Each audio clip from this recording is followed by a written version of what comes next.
చాలా వేగంగానే నిర్ణయాలు తీసుకుంటున్నారు గత కొద్ది రోజులుగా. ఎప్పుడైతే కాక్రోచ్ పార్టీ యాజిటేషన్ మొదలు పెట్టిందో నీట్కి సంబంధించి, ఓకే, తర్వాత ఆయన వరుసగా 2 వీడియోలు రిలీజ్ చేయడం కానీ, తర్వాత ధర్మేంద్ర ప్రధాన్ రాజీనామా చేయడం కానీ, దాంతోపాటు ఇప్పుడు తాజాగా హై పవర్ టాస్క్ ఫోర్స్ అంటే ఒక కమిటీ వేశారు. దీనికి ఇస్రో మాజీ చీఫ్ సోమనాథ్తో సహా ఒక 5 సభ్యులను ఏర్పాటు చేయడం. ఇక నుంచి భవిష్యత్తులో ఎప్పుడూ కూడా ఎలాంటి లీక్స్ జరగకుండా, నీట్ అనే కాదు ఎలాంటి ప్రశ్నాపత్రాలు కూడా లీక్ అవ్వకుండా ఇక నుంచి జాగ్రత్తలు తీసుకుంటాము అనేది. అయితే దీని మీద రకరకాల విమర్శలు వస్తున్నాయి. కాంగ్రెస్ పార్టీ కూడా రకరకాల విమర్శలు చేస్తోంది. అంటే ఇక్కడ జరిగిన డ్యామేజ్ని కవర్ చేసుకునే ప్రయత్నమా అనేది ఒకటి, లేదంటే మోడీ ఎందుకు ఇంత వేగంగా నిర్ణయాలు తీసుకుంటారని కొన్ని సొంత పార్టీ నాయకులు కూడా ఆలోచిస్తున్నారట. ఆలోచింపచేసేవిగా ఉన్నాయట ఆ నిర్ణయాలు. ఇదే అంశం మీద చర్చించే ప్రయత్నం చేద్దాం. సార్, ఒకటి ఇక్కడ విద్యార్థుల ప్రయోజనాలు కాపాడడం అనేది ఒకటి, ఆ దిశగా వెళ్తున్నారా మోడీ అనేది, లేదు ఇలాగే వదిలేస్తే ప్రత్యర్థుల డామినేషన్ పెరిగిపోయి పార్టీకి డ్యామేజ్ వస్తుంది కాబట్టి అది ముందస్తు నివారణ చర్యల ఎలా చూడాలి, ఏ కోణంలో చూడాలి? కలిపితేనే ఒకటేనే ఎందుకు అనుకోవాలి? అన్నీనా? బట్ ప్రభుత్వానికి నష్టం అవుతుంది, పార్టీకి నష్టం అవుతుంది. అదే సందర్భంలో విద్యార్థుల సమస్య పరిష్కారం అయిపోతే అది ఉండదు కదా. ఇక అన్ని కలిపితేనే అవుతుంది. ఇందులో బేసిక్గా ఒకటేంటంటే నీట్ విషయంలో ఇప్పటికి కూడా రియాలిటీ అర్థం చేసుకోలేకపోతుంది. ఒకటే, భారతీయ జనతా పార్టీ కానీ దేశంలో ఉన్న ప్రజలు కానీ, it is a organized highest big mafia. దీని మీద ఇప్పుడు గొడవ చేసేవాళ్ళందరూ ఇది కార్పొరేట్ ఎడ్యుకేషన్ మాఫియా సృష్టిస్తున్న సంక్షోభం. వీళ్ళకి ఎంత తిండికి డబ్బులు ఇవన్నీ వచ్చింది బయట దేశాల నుంచి కాదు, మన దేశంలో ఉన్నటువంటి కార్పొరేట్ విద్యా వ్యవస్థ నుంచి. ఎందుకు అంటే మీకు ఎంసెట్లుగా ఉన్నంతసేపు కోచింగ్ సెంటర్ల వాళ్ళు ఫుల్ ఖుషి. ఇప్పుడు మనకి మీరు గుర్తు తెచ్చుకుంటే ప్రతి ఎంసెట్ అప్పుడు 1 1 1 2 2 2 ర్యాంకులు దాదాపు ఒక 5-6 విద్యా సంస్థలు క్లెయిమ్ చేసి ఈ 5-6 విద్యా సంస్థలు చివరికి ఏ స్టేజ్కి వచ్చినాయి అంటే ఫస్ట్ వచ్చినోడు అందరికి ఓకే చేస్తా, ఎవడెవడి మీద కేసు పెట్టుకోకుండా వాడికి ₹1 కోటి డబ్బులు ఇచ్చేసి వాడి ఫోటో అందరూ వాడేసుకుంటా. ఇప్పుడు ఎక్కడ ఎందుకు నిన్న అదాబ్ పేపర్ ఒకటి రాశాడు హైదరాబాద్. ఇప్పుడు టాప్ నీట్ ర్యాంకర్ టాప్ వచ్చినటువంటి వాడు ఎవరు, రాజస్థాన్ అక్కడి నుంచి వచ్చిన అతను ఉన్నాడు కదా ఫస్ట్, అతనికి ₹1.5 కోటి మన ఆంధ్రాకి సంబంధించిన విద్యా సంస్థల వాళ్ళు ఇచ్చి ₹1 కోటి అతనితో సంతకం పెట్టుకుని అదొక చిన్న విద్యా సంస్థ. అక్కడ అతను చదివింది ఫస్ట్ ర్యాంక్ వచ్చిన అతను చదివింది చిన్న విద్యా సంస్థ. ఆ విద్యా సంస్థ వాళ్ళు ఆల్రెడీ యాడ్ చేసుకున్నారు, అడ్వర్టైజ్మెంట్ చేసుకున్నారు. ఆ విద్యా సంస్థకు ₹3.5 కోట్లు పెట్టి కొనేసిందంట మన ఆంధ్రాకి సంబంధించిన కాలేజీ, ఓ పెద్ద కార్పొరేట్ కాలేజీ. ఎవరైతే అడ్వర్టైజ్మెంట్ ఇచ్చుకున్నారో 3.5 కోట్లు పెట్టి కాలేజీ కొనేశారు. ₹1 కోటి వాడికి ఇచ్చారు స్టూడెంట్కి. ఇచ్చి 4.5 కోట్లు ఖర్చు పెట్టి టాప్ 1 ర్యాంకర్ మావాడే అని చెప్పి అతనితో సంతకం పెట్టించుకుని అది ప్రచారం చేసుకున్నారు గొడవ లేకు. కానీ అతను ఎవరి దగ్గర చదివారు, వీళ్ళ దగ్గర చదివాడా కాదు. అంటే అంత ఏంటి, ఒక ర్యాంక్ మనం ఏమనుకుంటాం, నాకు ర్యాంక్ వచ్చిందే నేను సంతోషపడతాను అంతే కదా. కానీ ఒక ర్యాంక్ వచ్చినోడికి ఎంత సంతోషమో ఆ ర్యాంక్ వచ్చిన సంస్థకి మామూలు విద్యా సంస్థ అయితే 500 1000 అడ్మిషన్ చిన్నదైతే, ఈ కార్పొరేట్ వాళ్ళు అయితే 1,00,000 అడ్మిషన్లు. కార్పొరేట్ వాళ్ళు 1,00,000 అడ్మిషన్లు. ఫస్ట్ టాప్ 10లో ఒక 3-4 ర్యాంకులు కొట్టినోడికి అంత ఉంటుంది. చిన్న ఉదాహరణ చెప్తా, మా బంధువులు తమిళనాడులో ఉంటారు. విజయవాడలో ఉన్నటువంటి ఒక ఇన్స్టిట్యూట్, నేను ఆ పేరు కూడా వినలా, ఫస్ట్ టైం విన్నా, కానూరు దగ్గర ఏదో ఇన్స్టిట్యూట్. అక్కడికి ఇప్పుడు అక్కడి నుంచి వాళ్ళ అబ్బాయిని తీసుకొచ్చి చేర్చాడు. ఎందుకంటే వీళ్ళ ఫ్రెండ్ వాళ్ళ అబ్బాయి అక్కడ చదివి నీట్లో సీట్ వచ్చిందట. అక్కడ బాగా చదివిస్తారు, మీ ఆవిడకి కూడా సీట్ వస్తే అక్కడికి వెళ్ళి అన్నారు. ఇక్కడికి వచ్చి పెట్టి ఎక్కడ తమిళనాడు, ఎక్కడ విజయవాడ, ఎక్కడ కానూరు. ఏంటి అంటే అంత పిచ్చ మనకి. మనం మన పిల్లల్ని సిస్టమేటిక్ గా చదివించడం తల్లిదండ్రులకు అవగాహన లేదు ఆ చదువు మీద. చదువు మీద అవగాహన లేదు, మనం కూర్చోబెట్టి చదివించలేం. కాబట్టి వాడు చెప్పిస్తాడు, మనం రాత్రి పగలు కష్టపడి డబ్బులు కడదాం. ఈ మధ్యతరగతి ఆశ ఏదైతే ఉందో, మధ్యతరగతి ఇది, మధ్యతరగతి ఎగువ మధ్యతరగతి, మళ్ళీ లేబర్ అసలు అవి పట్టించుకోరు. ఇప్పుడు ఆ హైదరాబాద్ ఏది మన తెలంగాణలో వచ్చిన అతను మామూలుగా చదువుకున్నాడట. అతను మామూలుగా చదువుకుని వచ్చింది 13 ర్యాంక్ వచ్చింది కూడా. బట్ అతను ఎవడన్నా ప్రచారం చేశారా? మన కార్పొరేట్ విద్యా వ్యవస్థ చాలా హైయెస్ట్. ఇక్కడ ఎంసెట్లు ఉండటం వల్ల ప్రతి రాష్ట్రంలో ఎవడికాడు, మీకు ఇప్పుడు మంత్రులు అయిన వాళ్ళు ఎవరు, ఎమ్మెల్యేలు అవుతున్న వాళ్ళు ఎవరు, రాజ్యసభ సభ్యత్వాలు పొందుతున్న వాళ్ళు ఎవరు? మన తెలుగు రాష్ట్రాలను చూశాం కదా. అవును. మల్లారెడ్డి ఎవరు? నారాయణ ఎవరు? వీళ్ళందరూ ఏంది? పెద్ద పెద్ద ఇప్పుడు భాష్యం ఎవరు? అధినేతలు, విద్యా సంస్థల ఏంటి వీళ్ళది అంత ముందు వ్యాపారం? అదే కదా. ఎట్టొస్తాయి డబ్బులు వీళ్ళకి? ఒక కాలేజీ చూసుకుంటే 1,00,000 మంది విద్యార్థులు ఈజీగా ఉంటున్నారు వీళ్ళకి. 1,00,000 మంది నారాయణ కాలేజీలు చూస్తే 5 లక్షలు 10 లక్షలు అనుకుందాం. 10 లక్షల మంది నుంచి 30,000 రూపాయలు లెక్కేసుకుంటే ఎంత వచ్చింది? ఏంది అది లెక్క? ఇలాంటి విద్యా సంస్థల వాళ్ళందరికీ కూడా కడుపు మీద కొట్టాడు మోడీ. ఎట్లాగా? ఇదివరకు ఇప్పుడు ఇదే విద్యా సంస్థల తరఫున ఆంధ్రాలో ట్రైనింగ్ ఇచ్చిన తర్వాత ఇక్కడ ట్రైనింగ్ ఇస్తారు, అయిపోయింది. ఇక్కడ ఎంసెట్ రాయిస్తారు. వీళ్ళకి ఎక్కడెక్కడ సీట్లు అవసరమని కోరుకుంటారు ఆ తల్లిదండ్రులు, వీళ్ళకి కౌన్సిలింగ్ ఇస్తారు. ఇక్కడెక్కడ బాగుంటాయి, అక్కడెక్కడ బాగుంటాయని వీళ్ళే చెప్తారు. ఆయా రాష్ట్రాలన్నింటిలో కూడా రాయిస్తారు వీళ్ళే తీసుకెళ్ళి. అలా రాయించడానికి అయ్యే ఖర్చుల కింద ఇంకొక 50-60 వేల రూపాయలు, కనీసం 30-40 వేల రూపాయలు ఛార్జీలా, మళ్ళీ ఆ కోచింగ్గా, ఇవన్నీ. ఇట్లాగా కర్ణాటకలో రాయిపించి, తమిళనాడులో రాయిపించి, ఇట్లాగా ఏ రాష్ట్రాల్లో సీట్లు ఉంటే ఆ రాష్ట్రాల్లో రాయిపిస్తారు వీళ్ళు. ఇట్లాగా బాగా డబ్బులు వచ్చాయి. ఇప్పుడు నీట్ ఒకే ఎగ్జామ్, దేశంలో ఎక్కడైనా సీట్ సంపాదించచ్చు. ఇంకే రాష్ట్రానికి వెళ్ళి నువ్వు చదవక్కర్ అవసరం లేదు. ఇది మంచి ఉద్దేశమే అసలు నీట్ తీసుకురావడం. ఇది తేవడం వీళ్ళకి నచ్చట్లా, వీళ్ళందరూ ప్రోత్సహిస్తున్నారు. ఇప్పుడు దాన్ని మోడీ ఎట్లా సెటరేట్ చేస్తాడు? ఇప్పుడు ఈ పేపర్ లీక్లు అనేటటువంటిది కార్పొరేట్ విద్యా సంస్థలే నడుపుతాయి, కోచింగ్ సెంటర్లే నడుపుతారు. వాడికి వాళ్ళ పిల్లలకి పాఠాలు చెప్పించడం ఎట్లాగో వాళ్ళ దగ్గర ఒక గ్యాంగ్ ఉంటది. ఏది? పిల్లల అడ్మిషన్స్ కోసం పనిచేసే ఒక గ్యాంగ్. ఇట్లాంటి పేపర్ లీక్లు ఎక్కడ జరుగుతాయి ఎతికి అందులో ఉన్నది. నాకు ఒక ఐపీఎస్ ఆఫీసరు, ఇంటెలిజెన్స్లో సుదీర్ఘకాలం పాటు పనిచేసిన ఒక ఆఫీసర్ గారు మనం చెప్పుకొచ్చాడు. వాళ్ళ టైంలో అప్పుడు ఉమ్మడి రాష్ట్రంలో పేపర్ లీకేజ్ జరిగింది. ఎట్లాగ జరిగిందయ్యా అని పట్టుకుంటే, ఢిల్లీలో వీళ్ళు ఇక్కడి నుంచి వెళ్ళిపోయి ఢిల్లీలో ఒక సో ప్రింటింగ్ ప్రెస్లో పేపర్లు ఇచ్చేస్తారు. అక్కడ ఓ 10-12 సంస్థలు ఉన్నాయట ఢిల్లీలో. అక్కడ పేపర్ ప్రింటింగ్ ఇచ్చేస్తారు. అక్కడ పనిచేసే వాళ్ళందరికీ, ఈ ప్రింటింగ్ చేసే పేపర్ల దగ్గర పనిచేసే స్టాఫ్ అందరూ కూడా 10,000-12,000 రూపాయలు జీతాలు లేబర్ ఏరియాలో ఉంటుంటారు. ఈ ఇన్స్టిట్యూట్లకు సంబంధించినటువంటి ఇలాంటి పనులు చేసే బ్యాచ్ ఎవరైతే ఉంటారో వీళ్ళందరితో టచ్లో ఉంటారు. మందు కొడుతుంటారు, అప్పుడప్పుడు కూర్చుంటుంటారు. ఇదంతా పేపర్ రాగానే సో పేపర్, వాళ్ళకి ఏదో ఏ పేపర్ కూడా తెలియదు, చదువు కూడా రాదు. ఫస్ట్ వీళ్ళు ఎట్లా చేస్తారంటే, ఆ లీక్ అయిన పేపర్ గురించి చెప్పుకొచ్చారు. మామూలుగా మనకి ప్రింట్ వేసేటప్పుడు ఒక్కోసారి ఎక్స్ట్రా ప్రింట్ అయితే అట్లా తీసి పక్కన పడేస్తాం కదా, అలాగ రఫ్గా పడేసి చెత్త కుండీలో వేసిన దాన్ని వీళ్ళు తీసుకొచ్చిస్తారు. వీళ్ళకి వీళ్ళే చెత్త కుండీలో పడేటట్టు చేస్తారు. అది పడేసి వీళ్ళు తీసుకొచ్చి వీళ్ళకి ఇస్తారు. అది ఏ రాష్ట్రం అయితే వీళ్ళు ఆ రాష్ట్రం వాళ్ళతో బేరమాడతారు అక్కడ బ్రోకర్లు.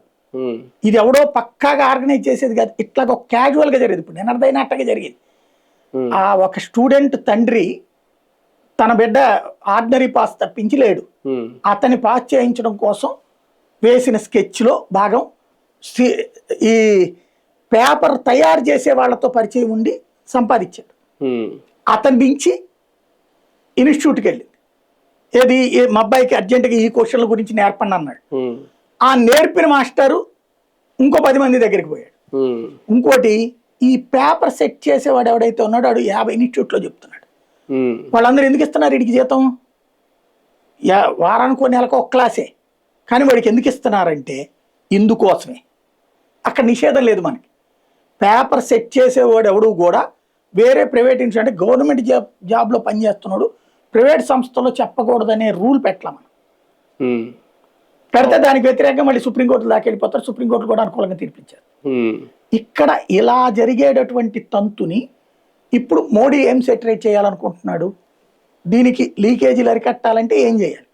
ఫస్ట్ దశలో ఇప్పుడు చేయబోతోంది నెక్స్ట్ ఈ కమిటీ అన్ని కూడా సెకండరీ. నెక్స్ట్ ఎగ్జామ్స్కి వచ్చేటప్పటికి ఆన్లైన్ లో చేయబోతున్నారు. రేపు ఆన్లైన్ లోనైనా జరగచ్చు తేడా. కాబట్టి ఎందుకు చేయలేరు? దాంట్లో ఆన్లైన్ లోనే ఎవడో సెట్ చేయాల్సిందే కదా పేపర్, అదేనే చేయొచ్చు కదా. నువ్వు పేపర్ లీకులు నేను ప్రత్యక్షంగా పట్టించాను. ఓ మంత్రి గారు రాజీనామా చేశారు నేను ఈనాడులో ఉన్నప్పుడు జరిగినటువంటిది. నాకు పెన్ను గిఫ్ట్ కూడా వచ్చింది ఆఫీస్ నుంచి. ఆ రోజుల్లో ఇది 94-96 మధ్యలో. అప్పుడు నేను గమనించింది ఎవడో పెద్ద భయంకరంగా ఏం కాదు, ఒక ఇన్స్టిట్యూట్ వాడు పోలీస్ స్టేషన్లో వాళ్ళతో మేనేజ్ చేసుకుని ఒకటి తీసుకుని రాసుకున్నాడు అంతే, తీసుకొని కూడా తీసుకున్నారు పేపర్. అక్కడి నుంచి సర్క్యులేట్ అవ్వడం బిగినాయి అన్ని ఇన్స్టిట్యూట్స్. విజయవాడలో, గుంటూరులో ఇప్పుడు ప్రతిష్టాత్మకమైన విద్యా సంస్థల వృద్ధ యజమానులు ఉంటారు కదా, వాళ్ళందరూ జైల్లో ఉండగా కూడా చూసి వచ్చిన నేను ఒక ఇన్స్టిట్యూట్లో టీచర్గా పనిచేస్తూ ఆ ఇన్స్టిట్యూట్ ఆయనతో కలిసి వెళ్ళి చూసి వచ్చేయాలని. అప్పుడు ఈ లీక్ లేనప్పుడు అంటే ఆన్లైన్లో 90% లీక్ అవ్వకపోవచ్చు అండి. అంటే ఇక్కడ ఇంకో విషయం సార్, ఆన్లైన్ అంటే నీట్ చాలా ఇంపార్టెంట్ ఎగ్జామ్ ఇది. మీకు చాలా వరకు ఇప్పుడు ఎస్ఎస్సి అంటే స్టాఫ్ సెలక్షన్ కమిటీ కానీ, కొన్ని రైల్వే, ఇవన్నీ కూడా ఆల్రెడీ ఆన్లైన్లో జరుగుతున్నాయి దానికి సంబంధించి. కానీ నీట్ విషయంలో అది ముందు పెట్టకుండా చాలా ఆలస్యం చేశారేమో, ఇప్పుడైనా ఒక రైట్ డెసిషన్ తీసుకుంటున్నారా? ఇప్పుడు రైట్ డెసిషనే, కానీ ఇక్కడ కూడా నేను చెప్తున్నాను కదా, ఇంత పెద్ద వ్యవస్థ నీట్ దీని వాటికి ఉన్న తేడా ఏంటంటే అది ఒక్క రోజులో అయిపోతుంది అంతే. అవును. ఇక్కడ మీకు దీంట్లో ఎన్ని ఉన్నాయి నీటికి సంబంధించి? యూజీ, పీజీ, సూపర్ స్పెషాలిటీ ఇన్ని ఉన్నాయా? రెండవది సంఖ్య ఎక్కువ ఇక్కడ. అవును. దాదాపు 1.5 కోటి మంది రాస్తుండే. అయ్యి ఎంత ఉంటారు? 10 లక్షలు 20 లక్షలు ఉంటారు. అంటే అది పోస్టులను బట్టే రాస్తారు. కాబట్టి ఇక్కడ వచ్చాడు 1.5 కోటి అనేటప్పటికి కంప్యూటర్లు కావాలి, సెంటర్లు కావాలి, మెయిన్ అది. అవును, అన్ని సెంటర్లు ఉండాలి. బ్యాంక్ ఎగ్జామ్స్ రాసే వాళ్ళని చూసాను, ఎక్కడో విజయవాడ దాటిపోయి కానూరు దగ్గర ఎక్కడో డొంక రోడ్డు లోపల చెట్లు గిట్లు పొలాల మధ్యలో ఒకటి పెట్టి అక్కడ ఇది వస్తుంది. నెట్ పోయిందా ఆ రోజున ఎగ్జామ్ ఆగిపోద్దండి. అవును. అలాంటి సిచ్యుయేషన్లో దేశవ్యాప్తంగా నెట్ పోకుండా జాగ్రత్త తీసుకోగలమా మనం? అవును. ఎవరికన్నా దెబ్బ కొట్టాలనుకున్నాడు, ఇప్పుడు ఫర్ ఎగ్జాంపుల్ ఎన్టీఏ రేపు పొద్దున ఆన్లైన్లో పెట్టిందండి, మోడీని బద్నాం చేయాలనుకున్నాడు, ఆ ఏరియాలో ఉన్నట్టు కేబుల్ కనెక్షన్ కట్ చేస్తాడు, ఇంటర్నెట్ కనెక్షన్, ఏమవుతుంది? ఎగ్జామ్ జరగదు. అప్పుడు ఏమంటారు? ఇదిగో మోడీ అంటారు. అదేదో అంటారు కదా, అడుక్కు తినేవాడికి 64 పలహారాలని, చెడగొట్టేవాడికి 100 మార్గాలు ఉన్నాయి, పోలీసు వాడికి ఒకటే మార్గం ఉంటుంది, దొంగకి 60 మార్గాలు ఉంటాయి. ఇప్పుడు సమస్య అదే ఫేస్ చేస్తున్నాడు, దానికి పరిష్కారం ఏదో అడిగాడట, ఏం జరుగుతుందో చూడాలి. అంటే ఈ బిల్లు పెట్టడం లేదంటే ఈ కమిటీ వేయడం, ఇది అంటే ఇప్పుడున్న సిచ్యువేషన్ నుంచి ముందుకు వెళ్ళడమేనా, శాశ్వత పరిష్కారం? బేసిక్ గా ఒకటి, మోడీ తత్వం మొండోడు కాదు. ఏది ఇట్లాంటి విషయాలు యువతరము లేదా ఒక పబ్లిక్ లో ఒక చర్చ వచ్చిన దాంట్లో తొందరగా ఇన్వాల్వ్ అయిపోతాడు. నేను మొండోడిని, నేను ఇట్లా చేసేది కరెక్ట్ అండ్ దేశ భద్రత విషయంలో, విదేశాంగ విధానం విషయంలో మొండోడు, అందులో డౌటే లేదు. మీరు అనేక విధానాలు మార్చుకున్నారు, వాళ్ళు ఆపుకున్నవి ఉన్నాయి. సిఏఏ పెట్టారు, తర్వాత అనేక రాష్ట్రాలు ఒప్పుకోలేదు, ఆగారు. ఇప్పుడు బీజేపీని గెలిపించుకుని బీజేపీ పాలిత రాష్ట్రాల్లో సిఏఏ పెడుతున్నారు. పార్లమెంట్ లో చేసిన చట్టం దేశం అంతా అమలు కాల, మమతా బెనర్జీ ఒప్పుకోలేదు కదా, స్టాలిన్ ఒప్పుకోలేదు కదా, కానీ ఇప్పుడు నిదానంగా అన్ని రాష్ట్రాలు సిఏఏ అమలు చేస్తున్నాయి. అట్లాగా ఏదైనా సరే, కాశ్మీర్ 370 అందరూ ఒప్పుకున్నారా ముందు? లేదు కదా. అట్లా ప్రతిదానికి సమస్య ఉంటుంది, ఈయన అది ఫేస్ చేయక తప్పదు. ఒకటేంటంటే యువతరానికి సంబంధించి ఈయన భయపడింది ఒకటే, ఢిల్లీలో జరిగిన పరిణామాలలో నీట్ విద్యార్థుల తల్లిదండ్రులు ఎవరైనా స్టేజ్ మీద కనిపించారా? నీట్ విద్యార్థులు ఎవరైనా అసలు స్పీచ్లు ఇచ్చారు? అక్కడ మాట్లాడిన వాళ్ళందరూ రాజకీయము లేదా వేరే కోణం. ఇంకొకటి, గొడవ జరిగిన రోజు నీట్ విద్యార్థులు ఎంతమంది ఉన్నారు అక్కడ? కాబట్టి దారి మళ్ళీపోతుంది ఇది. ఆకాంక్ష మాత్రం ఉంది. కాబట్టి ఆకాంక్ష పరిష్కారం బిల్లు, కమిటీ ఇది.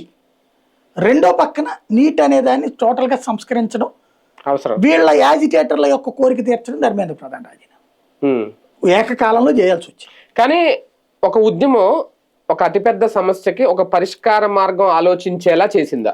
ఖచ్చితంగా అంటాం, కానీ నేను చెప్పింది అదే, పరిష్కార మార్గం ఆలోచించకుండా ప్రభుత్వం ఉంటుందని ఎందుకు అనుకుంటున్నారు మీరు? అంటే ఆలోచించుంటే ఇన్ని లీక్లు అయ్యి ఉండేవి కాదు కదా. పరిష్కారం ఏం చూపించారు? ధర్మేంద్ర ప్రధాన్ రాజీనామాయే కాకుండా ఇప్పుడు కమిటీ వేయడం, నిర్వహించాలనుకోవడం, ఇదంతా పరిష్కారం. పంజాబ్ లో లీక్ అయింది, కర్ణాటకలో లీక్ అయింది, ఏంటి ఎవరు? దీనికి ఒకటే పరిష్కారం, నేనైతే క్లియర్ గా ఫీల్ అయ్యేది, ఇది రాజీనామా అన్నప్పుడు డైవర్షన్ ఉద్యమకారులే చేశారు. ఎప్పుడు పరిష్కారం అవుతుందంటే లీక్ చేసిన వాళ్ళు ఇళ్ల మీదకి వెళ్ళి కొట్టాలి.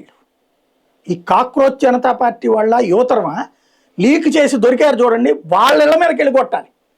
వాళ్ళ ఇల్లు కూలగొట్టాలి, అలా అనుకుంటే వాళ్ళ ఆస్తులు ఒక లాక్కోవాలి. రకంగా ఎన్టీఏ తప్పిదం అనుకోవాలి, ఇది ఎన్టీఏ నిర్లక్ష్యం అనుకోవాలి ఒక రకంగా. నేను అనేది అదే, ఎన్టీఏలో వాడు చేసినప్పుడు వాడిని అరెస్ట్ చేస్తారు, వాడి మీదకి వెళ్ళి కొట్టు.